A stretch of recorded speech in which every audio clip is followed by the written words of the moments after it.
B. Collins. Peter B. Collins, news and comment. It's Tuesday, March 13th, 2018. I remember the good old days before Trump, where every now and then we had a slow news day. Once again, I struggle to bring you my 10-story briefing in half an hour of the important events of the day. I'll see if I can do it in half an hour. Please indulge me if we run a little long. That's been happening a lot lately. So Donald Trump used Twitter to notify his Secretary of State, Rexxon Tillerson, that his services are no longer required. And it sets in motion a game of musical chairs that we'll detail for you in a moment. But the other big story of the last 24 hours broke late on Monday, when the Republican leaders of the House Intelligence Committee, and Mike Conaway is substituting for the impaired and partly recused Devin Nunes, Conaway announced that they are ending the investigation into Russiagate because they have found no evidence of collusion between Trump and the Russian government.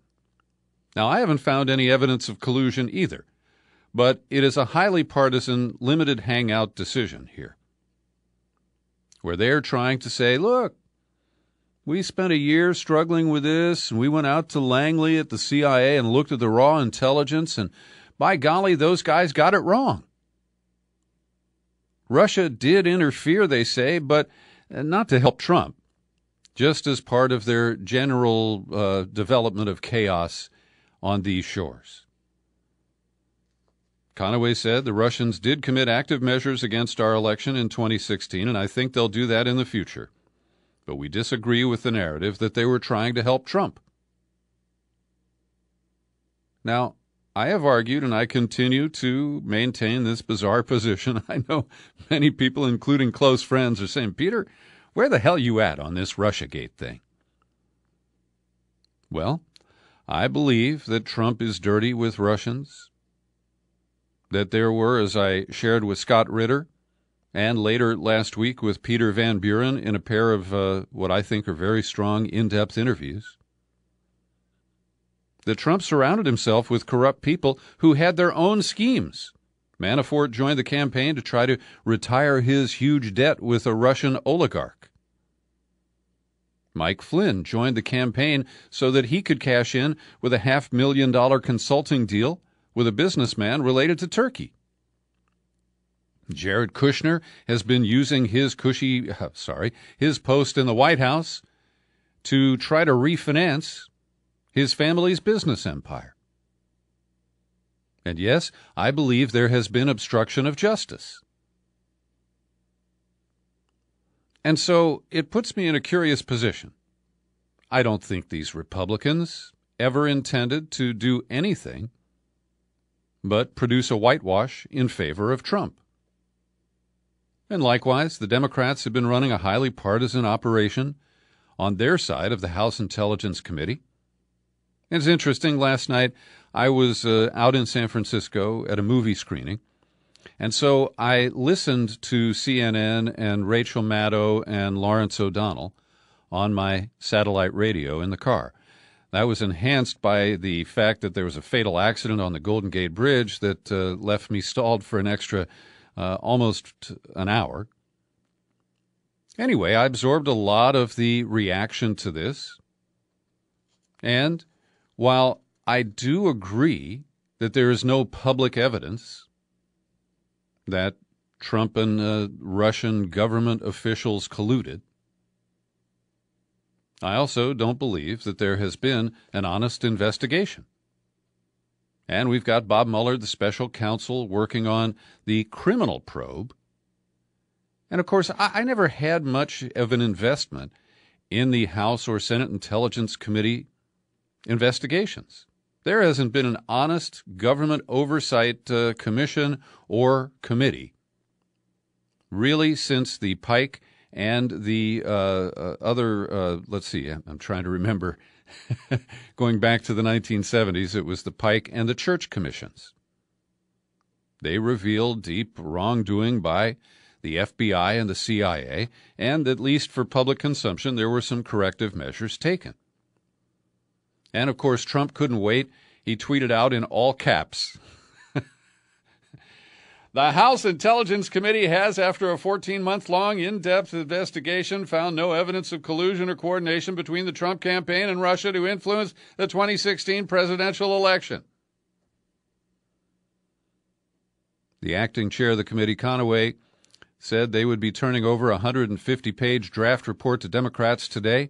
They didn't even bother to tell them they were taking this step. They told reporters before they briefed their Democratic co-committee members. And they're also preparing an in-depth analysis of the intelligence community's January 2017 assessment. Conaway, "We found no evidence of collusion. We found perhaps some bad judgment, inappropriate meetings. But only Tom Clancy or someone else like that could take this series of inadvertent contacts with each other, or meetings, whatever, and weave that into some sort of fictional page-turner spy thriller." But it's fair to say that the Democrats have many legitimate complaints. And Adam Schiff ticked them off that there are many witnesses that we would either like to call or recall, and that there are developing stories like George Nader, this guy who's a Lebanese-American businessman, advisor to the United Arab Emirates, was in the Seychelles when the secret meeting with Eric Prince took place. That's all interesting. But Max Boot, who was a big promoter of George W. Bush and the war in Iraq, part of the Project for a New American Century, a dyed-in-the-wool neocon. Max Boot has been on the other side of this, a Trump critic, for some time now, and the Washington Post allowed him to publish an op-ed today. And he does the kind of ritual denunciation here. After spending the last year pretending to investigate connections between the Kremlin and the Trump campaign, the Republican-led House Intelligence Committee ended the charade Monday by announcing there was no evidence of collusion. Even more incredibly, the GOP majority said there was no evidence that the Russians, whoever that means, had been trying to elect President Trump, an assertion contradicted by the U.S. intelligence community and by a federal grand jury that indicted 13 Russians for alleged involvement. Now, that is such a stretch. We know the 13 people indicted from St. Petersburg were working in a clickbait troll operation. Were they tied to Putin? Only by circumstantial evidence. And that's the key term here. And Max Boot admitted and acknowledges it in this op-ed. He says, what might the Republicans have found if they were really interested in looking? He said, well, a recent summary by the Washington Post provides compelling, if circumstantial, evidence of collusion. Then he spends a page and a half on that circumstantial evidence. No mention of the U.S. media tilting for Trump, but he highlights the claim that on Facebook 126 million Americans were subjected to a Kremlin propaganda blitz. That's such a phony number. It's 126 million impressions out of trillions. No mention of Trump's $80 million investment in Facebook paid postings. No mention of David Brock's troll farm run on behalf of the Clinton campaign. And so we continue to get very partisan perspectives on this entire issue. And get this. We're told that the Mueller special counsel operation is solid, disciplined, and leak-proof. So, Bloomberg got a really nice leak from somebody on the Mueller team indicating that the counsel is about to wrap up his obstruction of justice case against Trump. And I think that's a very strong case. And that he may put it aside and wait to file charges until he finishes other parts of the investigation. If he files charges now, the speculation is he might face pressure from Trump and his allies to conclude the investigation, and witnesses may be less cooperative with other elements of the probe. And here's the indication of where it leaked from. according to current and former U.S. officials who spoke to Bloomberg. No names, please. Regardless of what he uncovers in the obstruction case, Mueller might make it a priority to keep his findings secret as he continues with other portions of the investigation. Now, where's this leak coming from? Who's it intended for? And what is the real message here? You can work on those questions, okay? Then there's Roger Stone. He's being trotted out as kind of the latest person of interest in these investigations. And he's a wily character. He lies with abandon. And he has made claims that he was in contact with WikiLeaks in 2016. He famously told one person in a phone call, this is not so famous, by the way, this is an unnamed source who claims to have been on the other end of the call with Roger Stone. But this was in April or so of 2016. And he told this person that he had learned from Julian Assange that WikiLeaks had obtained emails that would torment senior Democrats such as Podesta, the campaign chairman, and this could have been fabricated by Roger Stone. We don't know what he has told investigators and whether they consider what he has said to be a lie or just various things that he has said to other people. Now, Roger Stone says that when it comes to Sam Nunberg, this guy who was, he spent last week on television saying that he would reject a subpoena from Mueller, and then he went and spoke to the grand jury on Friday. And Stone is quoted as saying that in trying to get Nunberg off the phone, he joked, he said, "I think I'll go to London for the weekend and meet with Julian Assange. The idea that I would meet with Assange undetected is ridiculous on its face," he says. So WikiLeaks and Assange have repeatedly said that they never communicated with Stone.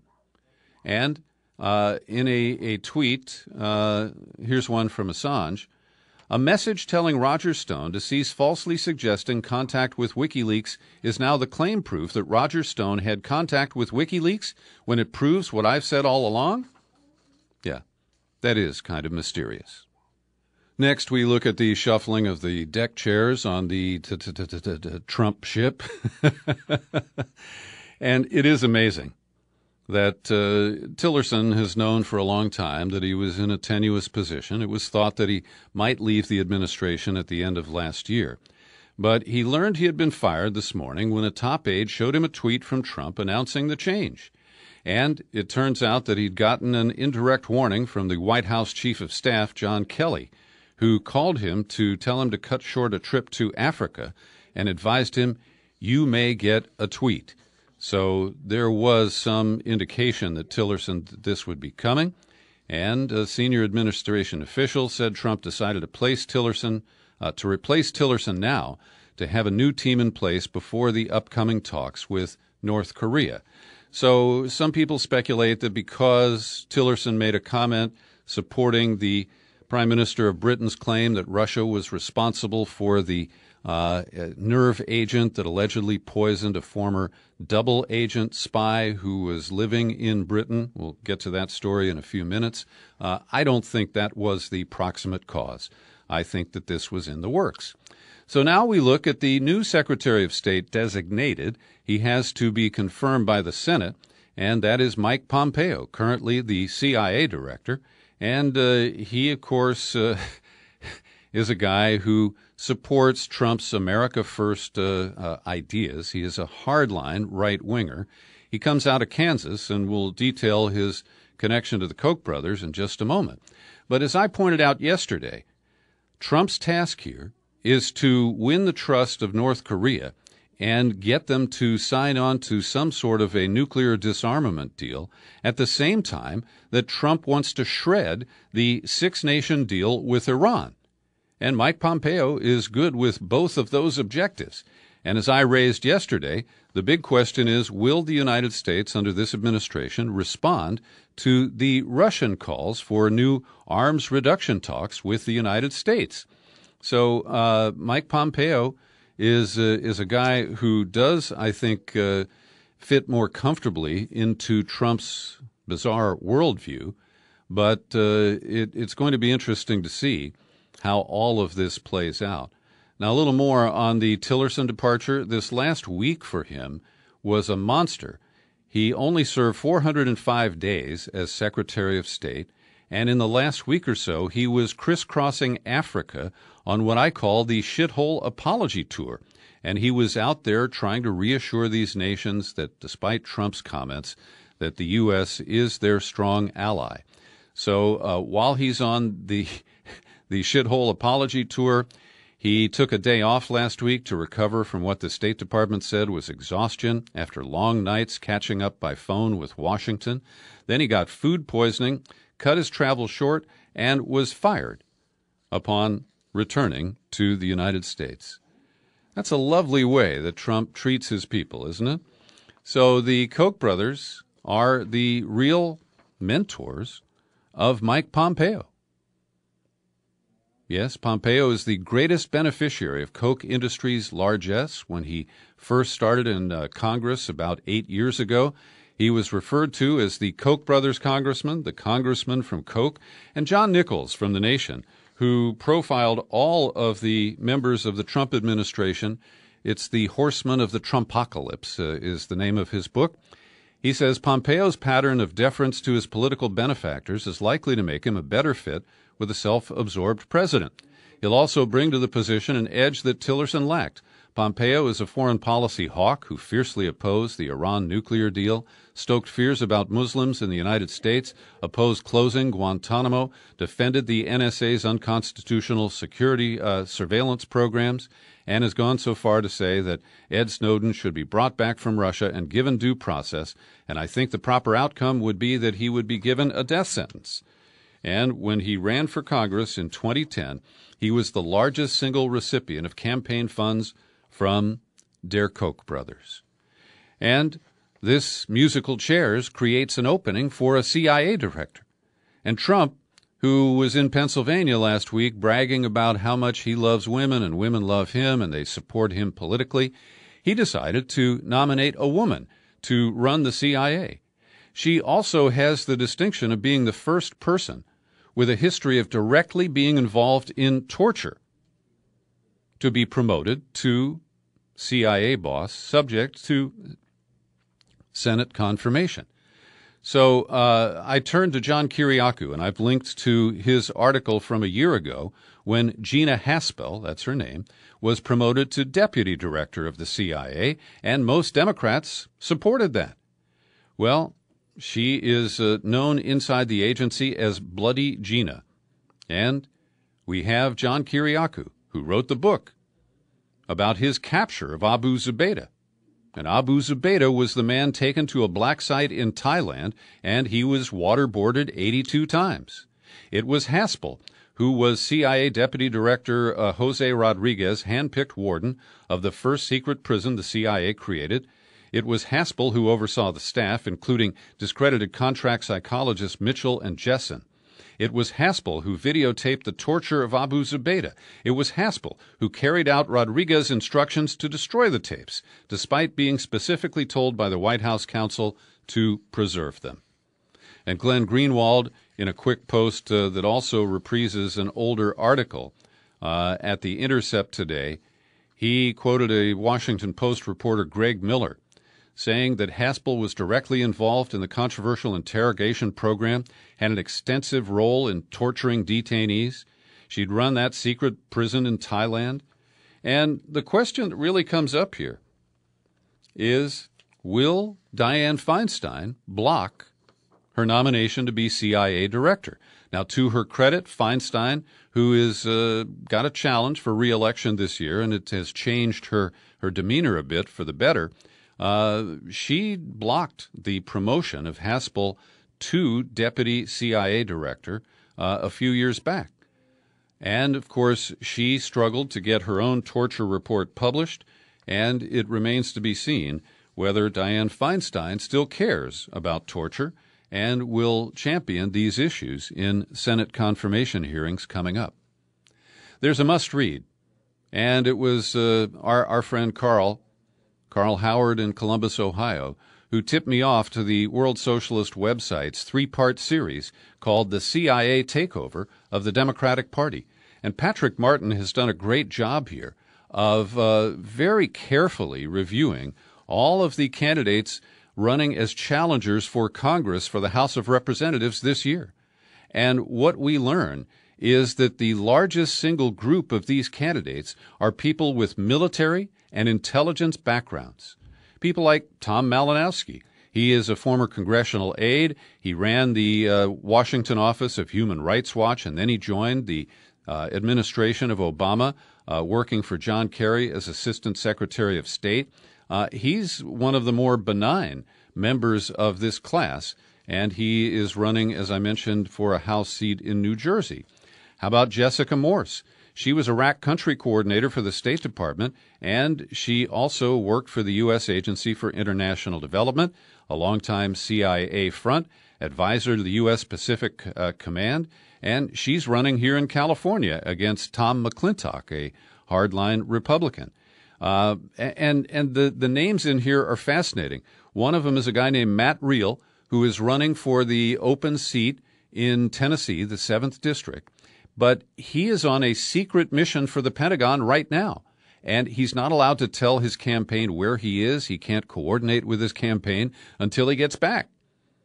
Amy McGrath is running in Kentucky in the 6th Congressional District. She's a fighter pilot, and I've seen the TV commercial where she, basically burnishes those credentials.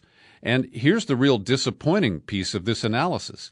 Only 5 of the 221 candidates reviewed in this study have links to Sanders or bill themselves as progressives. And Martin says, based on his study, none is likely to win the primary, let alone the general election. So I encourage you to read this. It is really chilling. And as we see Trump pack the government, move a CIA director to Secretary of State, the Democrats are making parallel moves. And I think most people are largely unaware of it. Many people know about the Daily Kos. I stopped reading it a long time ago. It's just Democratic hacks trying to one-up each other with little bits of information that they turn into kind of political propaganda. But there's an interesting piece at BuzzFeed today that Markos Moulitsas, the founder of the Daily Kos, he also headed a startup that became Vox Media. Well, his latest is a 5-year project, a polling project called Civiqs, spelled Civiqs, and he's polling nearly 1 million people. A part of that group every day takes an online survey. And so he believes he's got great data. For example, that the shift in suburban white women on gun control is a positive sign that could lead to a long-term shift by Republicans. But buried in this story is advice based on the data that Moulitsas has collected that Democrats should shut up about impeaching the president. Moulitsas says if you run against Trump and you put him on the ballot, you risk bringing out more Republicans. Talking about impeachment puts Donald Trump on the ballot. My argument would be to run against Mitch McConnell and Paul Ryan. They're very unpopular, and they depress the Republican base. Keep Donald Trump off the ballot to the extent possible. This is exactly the wrong advice. Sure, I believe that the data lead Moulitsas in that direction. But leadership is the factor that's missing. And we also have leadership that is tainted, that is unfortunately poisoned.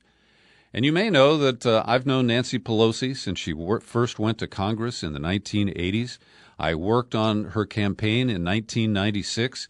I personally like her a lot, and I respect what she has done in building her own leadership credentials and serving as the first female speaker. These are historic achievements. But in an op-ed today at The Guardian, Walter Shapiro gently points out that Pelosi is highly unpopular, her approval rating nationally is 29%, and unfortunately she is extremely well known. 83% of voters know who she is, and that makes her the punching bag in this special election near Pittsburgh right now, Conor Lamb versus Trump's guy. And the bottom line is that she is more of a liability to the Democratic Party. Now, I know she raises boatloads of money, but that money propels the Democratic Party into the intelligence arena, into the corporate arena. And Shapiro ends by saying selfless decisions are rare in American politics these days, but no matter how the Pennsylvania returns come in Tuesday night, Nancy Pelosi needs to accept the reality that the Democrats are stronger without her. And here's one example. Democrats in the Senate are selling out over the Crapo banking reform bill, which I intentionally mispronounce as Crapo. And David Dayen's been doing a great job covering this at The Intercept. And Tim Kaine, remember him? He was the vice presidential candidate in 2016. And before he became a politician, he was a fair lending attorney. And he's leading an effort over an amendment that he hopes never gets a vote, which would narrow the banks exempted from disclosing information that identifies lending discrimination. And Tim Kaine sponsored this measure. It is really just a face-saving gesture that would change things a little bit. Dayen points out if the Democrats were truly interested in reversing this Section 104, they could just strike it. And they have the votes to pull it off. But they're not doing that. And last night, the Senate moved to end debate on the amendment by a 66-30 count. That means that this bill is going to get passed this week, and we're going to regret it for a long, long time. Every day I pause for a second to thank people who support my work here at the Peter B. Collins Podcast with your subscriptions. People like Brian Mazzi, Benny Alto, Arlene Montemorano, and David Radcliffe just renewed the annual subscription. Thanks, David. I really appreciate it. I'd like to recruit you to become a subscriber, too. Just visit peterbcollins.com on any device, any browser, click the menu button, then click on Become a Subscriber. It takes you to the sign-up page, and you can take out a subscription that fits your budget. The controversies continue over who's responsible for the alleged nerve agent poisoning of the former double agent named Skripal. This occurred in Salisbury, England, and as we mentioned yesterday, Theresa May, the Prime Minister, all but blamed Russia for it and gave them until tomorrow at noon to prove they didn't do it. That's a tall task. But I found an article at consortiumnews.com written by who I presume is an Australian lawyer. His name is James O'Neill. And he raises some interesting questions, such as if the Russians wanted to kill him, they had many years that they could have. He's been living in England for 8 years in what's called retirement. But they decided that this is the time, right before Putin's re-election in Russia. And also, it's interesting to note that Salisbury is only 12 kilometers from Porton Down, the principal research center for nerve agents in Britain. And Skripal is tied into a former British spy named Pablo Miller, who now works with Christopher Steele at Orbis Business Intelligence. Now, I'm not going to spin anything further out of that, but it does create possible scenarios where Christopher Steele's work is the reason that this nerve agent was given to Skripal, some sort of a brushback kind of message, or maybe Skripal was one of the sources for Christopher Steele's dossier, and the Russians know that. Those are just theories, but Theresa May's comments, and I noted yesterday that she used spy lingo, are taken apart by Craig Murray, who is an ally, of course, of Julian Assange. He says, the same people who assured you that Saddam Hussein had WMDs now assure you that Russian Novichok nerve agents are being wielded by Vladimir Putin to attack people on British soil. He says it's essential to comb the evidence very finely. A vital missing word from Theresa May's statement yesterday was only. She did not state that the nerve agent used was manufactured only by Russia. And it's also interesting to note that Russia is a signatory to the Chemical Weapons Treaty and says that it has destroyed all of its chemical arsenals. But if you go back to the Soviet era, One of the key manufacturing sites was in Uzbekistan at a place called Nukus. Love that name. And Uzbekistan has been working with the government of the United States to dismantle and decontaminate the sites where the Novichok agents and other chemical weapons were tested and deployed. Again, I don't consider this to be any kind of a conclusion, just important questions that need to be addressed. Yesterday, they frog-marched a guy out of the White House who has been Trump's body man. His name is John McEntee. He's a former college football star, and he's just been the personal assistant for Trump.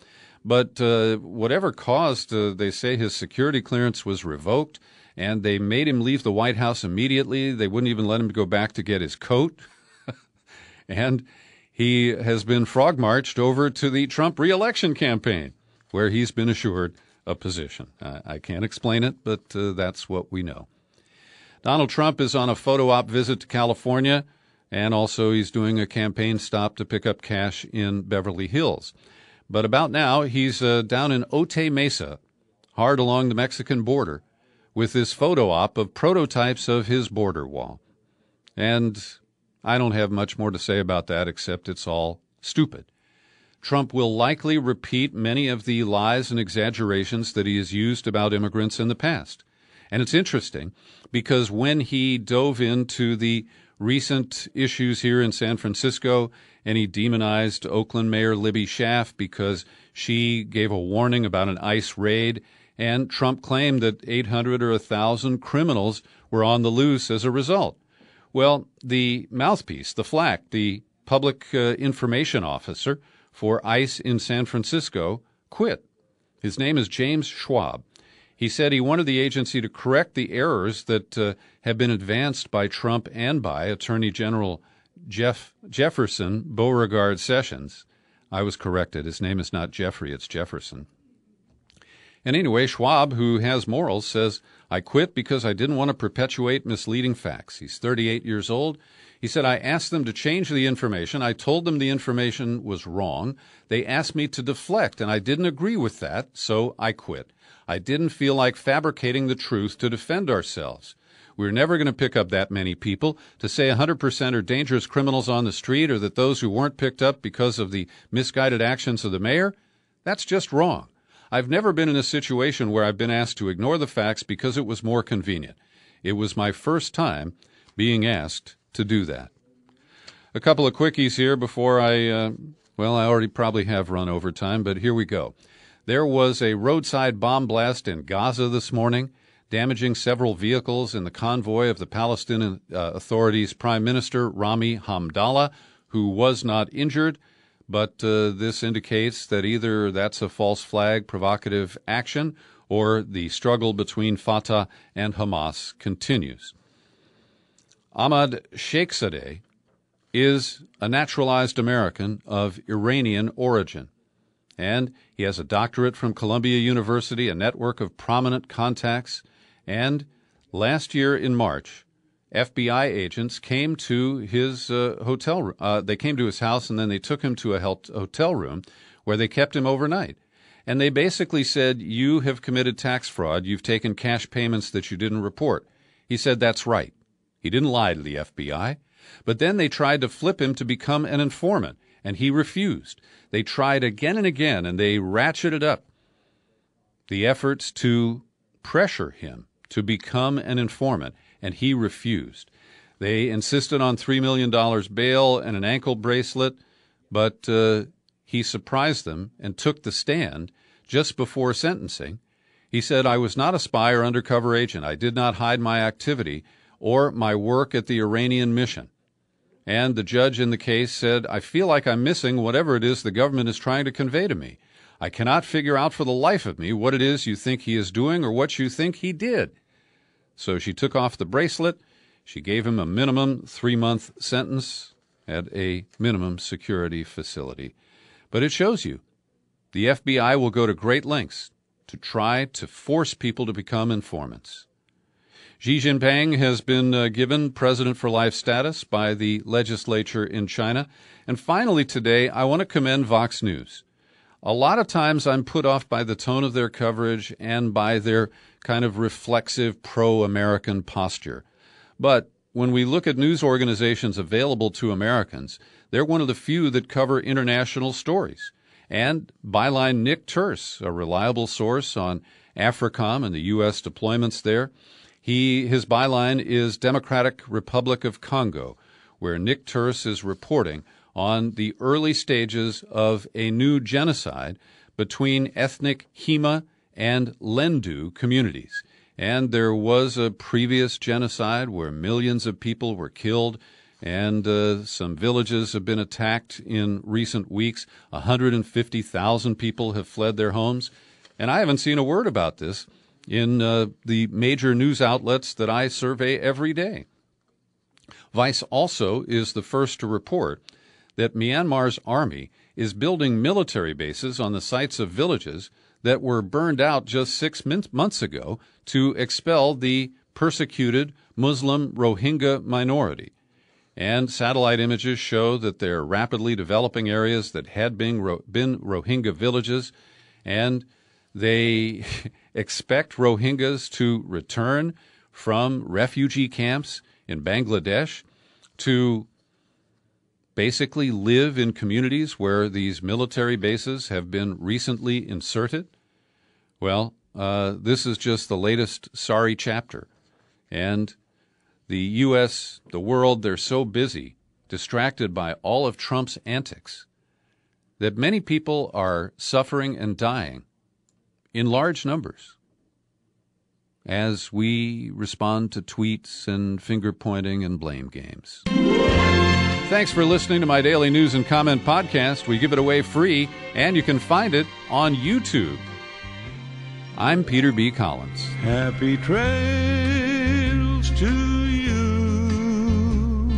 until we meet again. Happy trails to you. Keep smiling